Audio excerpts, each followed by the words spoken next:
हरीश राव ने कहा कि हुकूमत ने हक़ाइक़ से दूर पावर पॉइंट प्रेजेंटेशन पेश किया है। उन्होंने कहा कि हमने भी इस तरह का प्रेजेंटेशन पेश करने की इजाज़त देने की दरख्वास्त की थी, लेकिन स्पीकर ने हमारी दरख्वास्त को मुस्तरद कर दिया। अगर स्पीकर बीआरएस को भी इस तरह का मौका फराहम करते हैं तो वो हक़ाइक़ को पेश करेंगे।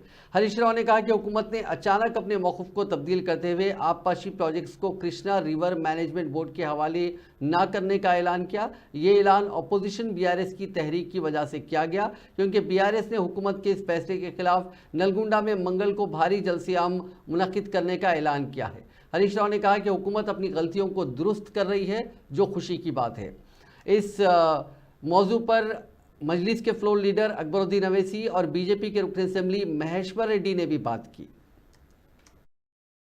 దయచేసి మీరు రాసుకోండి, నేను మాట్లాడిన తర్వాత రిప్లై ఇవ్వండి, ఇంకా కావాలంటే మళ్ళీ ఆన్సర్ చేస్తాను నేను. అయితే అధ్యక్ష అన్నీ చేస్తాను, రంది పడకు. Yes, I will answer everything. ఇంకన్నా ఒకే పట్టుకోదు, బీపీలు వేసినట్టుందో గోలేసుకొని రా బయటకు పోయి. అధ్యక్ష అబద్ధం నంబర్ 1. ఇప్పుడు నేను చెప్పింది ఏంటంటే, ఇక్కడ వాళ్ళు ఏమన్నారు, అపెక్స్ కమిటీ, మరి మీరే చెప్పుతో కొట్టానే భాష మీరు మాట్లాడితే అప్పుడు నాకు చెప్పాలి కదా.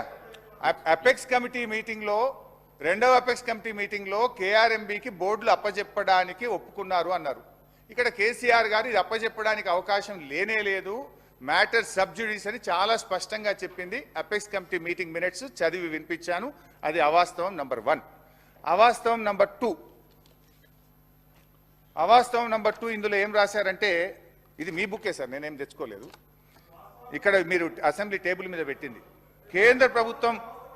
కేంద్ర ప్రభుత్వం జారీ చేసిన ఈ నోటిఫికేషన్ను గత ప్రభుత్వం సవాలు చేయలేదు, ఫలితంగా ఈ నోటిఫికేషన్ అమల్లోకి వచ్చింది. ఏది కేఆర్ఎంబి నోటిఫికేషన్. ఈ నోటిఫికేషన్ కి అనుగుణంగా after in the discussion in the state assembly on the governor's address, state budget, appropriation bill and irrigation demands for the grants every year in the last 10 years, we had repeatedly expressed our party's view on these issues. So now after 10